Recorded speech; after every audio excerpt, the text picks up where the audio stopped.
Қазіргі тренд ол араб құл деген әңгіме. Ойбай намаз оқыса болды, орамал тақса болды, сақал қойса болды, ойбай араб бүйткен, сөйтіп кеткен деп. Біз үйтетін болсақ, қазақтың араб құлдығы. Ол 9 ғасырға барайық онда. Қараханит дәуіріне барайық онда. Сол кездегі біздің бабаларымыз ислам дінін қабылдап, арабтармен бірге сол қытайларға, жоңғарларға шапқыншылық жасап, елімізді қорғады емес пе? Енді біз бе кінәлі солардың дін қабылдағандар? Шүкір.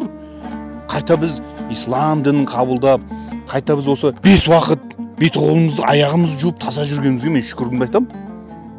Егерде біз буддист болып кетсек не болатын еді?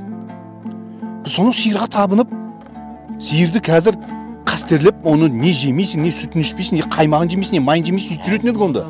Сондықтан да, құрметті мынау блогер сымақтар, өздерінше білім барлар, тарихты оқыңыздар, көздеріңізді ашып қараңыздар.